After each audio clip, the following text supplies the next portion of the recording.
Bonjour mes amis, que Dieu vous bénisse, qu'il vous bénisse tous, que le Saint-Esprit, l'Esprit du Dieu très haut, vienne atteindre votre cœur, votre pensée, votre raison, votre intellect, pour vous faire penser sa pensée et lui obéir pour qu'alors vous puissiez moissonner les fruits de votre obéissance. Au lieu de regarder les autres, j'ai un petit message de Dieu pour vous qui êtes sans église, vous qui êtes éloignés, vous qui êtes découragés, vous qui êtes prostrés par terre, qui sait, vous êtes un fils perdu, une fille perdue, je ne sais pas. Mais j'ai un message pour vous qui êtes de l'autre côté de la vie.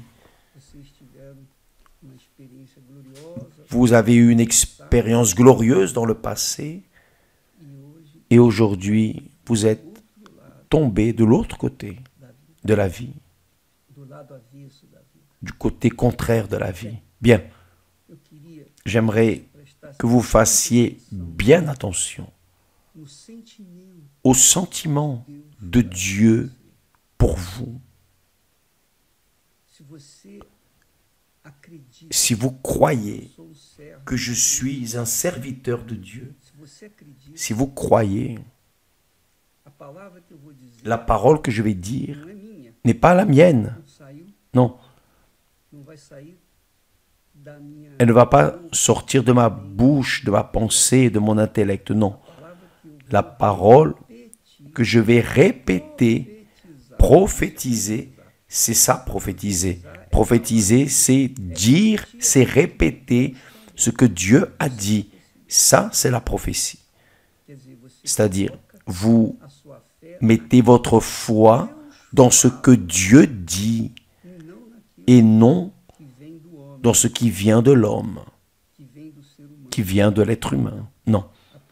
La prophétie sort de la bouche de Dieu, la parole prophétique. La révélation sort de la bouche de Dieu. Et j'ai la certitude, aussi sûr que Dieu existe, que vous qui me regardez en cet instant, sans église, abattu, tombé, vous avez été cette personne amère. Vous avez déjà eu de bons moments dans votre vie avec Dieu. Mais aujourd'hui, où est cette allégresse? Où est ce plaisir de se préparer tôt le matin, d'aller à la maison de l'Éternel et chercher la face du Très-Haut comme c'était auparavant? Où est ce premier amour? Le premier amour, vous vous rappelez? Combien de fois avez-vous été insulté? Combien de fois avez-vous été frappé spirituellement parlant? Sur un côté, vous avez tendu l'autre joue. Tout cela à cause de votre premier amour. Le premier amour, c'est le premier amour. Le premier amour, c'est l'amour véritable. Donc, aujourd'hui, vous êtes là, du côté contraire à Dieu. Il est en train de vous tendre les mains. C'est pour cela qu'il nous a instruits, nous a inspirés pour prophétiser spécialement pour vous qui, un jour, avez été heureux, joyeux avec l'Éternel. Aujourd'hui, vous êtes triste, amer, abattu. Vous ne savez plus quoi faire de la vie. Vous pensez même à mourir, même à en finir avec votre vie. Voyez la parole prophétique pour vous. Ainsi parle l'Éternel. C'est lui qui dit, ainsi parle l'Éternel. Quelle iniquité vos pères ont-ils trouvé en moi pour s'éloigner de moi et pour aller après des choses de néant et n'être eux-mêmes que néant. Dieu est en train de vous dire, auparavant, autrefois il a dit cela aux fils de Juda, au peuple de Juda, au peuple d'Israël. Mais aujourd'hui, il vous parle à vous qui un jour avez été réchauffés dans la foi et aujourd'hui vous êtes froid, pour ne pas dire congelé. Pensez bien, mes chers amis, cette question est de Dieu. Il vous demande, quelle a été l'iniquité de ma part envers vous? Qu'ai-je fait? Qu'ai-je fait pour que vous vous éloigniez de moi? Qu'ai-je fait? Vous savez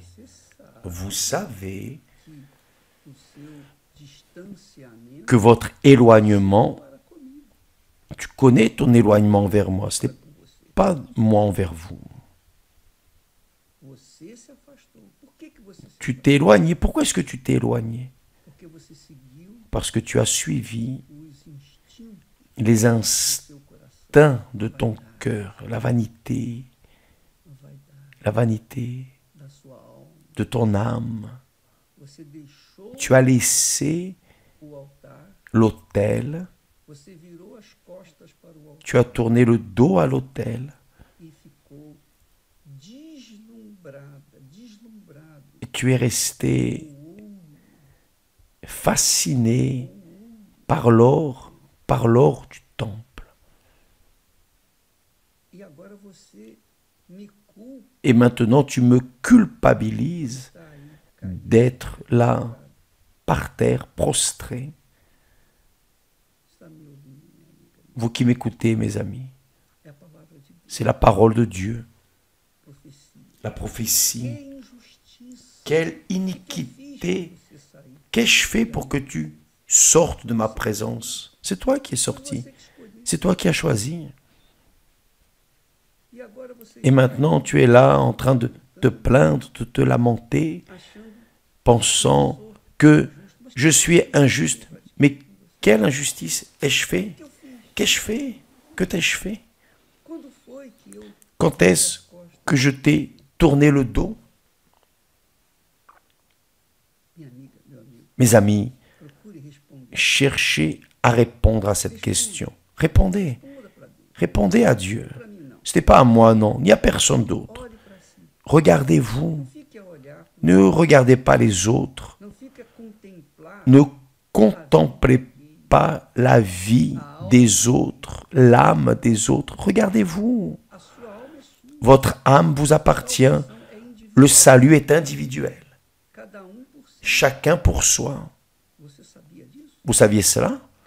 Chacun pour soi. Donc, regardez vers vous et faites toujours cette évaluation, cet examen introspectif. Examinez-vous vous-même. Examinez. Examinez-vous. Où êtes-vous tombé? Où êtes-vous tombé? Où vous êtes-vous trompé? Ou plutôt, où me suis-je trompé envers toi? Que t'ai-je fait? Tu as choisi, tu as opté pour suivre la vanité de ton âme, les désirs, les convoitises, les volontés de ta chair. Tu as choisi. Et tu as moissonné, tu es en train de moissonner des fruits amers de la vie. Et qu'ai-je à voir avec cela? Qu'ai-je fait pour que tu sois ainsi? pour que tu m'abandonnes? Quand ai-je dit non? Te rappelles-tu du temps où nous marchions ensemble? Ah, mes amis, utilisez votre capacité de raisonnement, pensez. N'utilisez pas votre cœur trompeur. Vous savez que le cœur est trompeur. J'ai déjà dit cela. Le cœur est méchant, trompeur. Il est perverse, il est cruel. Mais tu as écouté les passions de ton cœur et tu es maintenant en train de réclamer, de te plaindre, de dire et même penser que je n'existe pas. Non, j'existe. J'ai toujours été avec toi. Tu te rappelles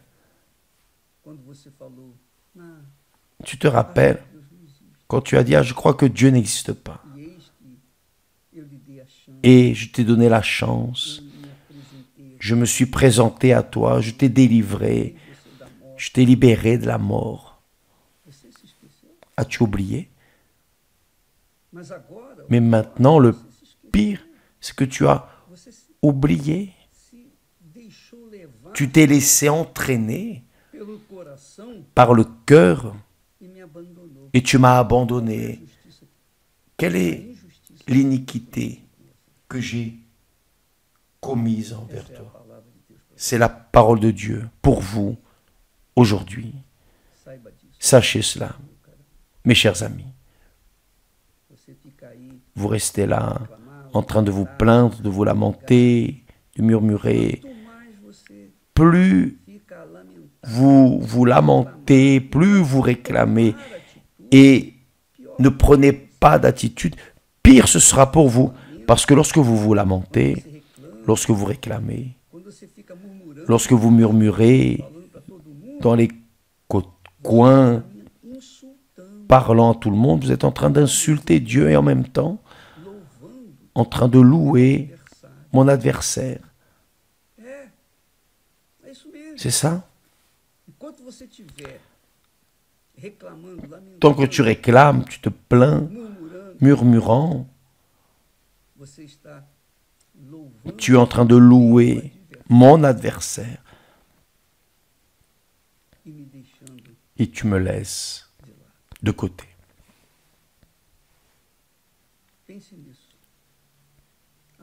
Pensez-y, évaluez votre vie. Jésus a dit, je suis à la porte et je frappe. Si quelqu'un entend ma voix, je crois que vous êtes en train d'entendre. Si quelqu'un entend ma voix et ouvre la porte du cœur, la porte du cœur, il n'y a qu'une poignée, elle est à l'intérieur. Si tu ouvres la porte, j'entrerai et je souperai avec lui et lui avec moi. Jésus veut souper avec vous, mes amis. Il est compassion, il est miséricorde, il est amour. Il a des sentiments, il gémit, il souffre. Nous avons dit cela hier. David savait que Dieu souffre. Il souffre à cause de nous. Mais qu'a-t-il fait d'erroné contre nous? Rien. C'est la question qu'il laisse. Quelle iniquité vos pères ont-ils trouvé en moi pour s'éloigner de moi? Quelle iniquité avez-vous trouvé en moi pour s'éloigner de moi? Pensez bien, mes amis, et prenez la décision maintenant. Faites ce que vous savez que vous devez faire. Relevez-vous, secouez la poussière, prenez un bain et courez vers les bras du Très-Haut. Allez vers l'autel. mettez votre vie, votre âme aux pieds de notre Seigneur Jésus-Christ. Il va vous embrasser, il va vous rendre heureux de nouveau. Que Dieu vous bénisse tous et à demain au nom du Seigneur Jésus. Amen.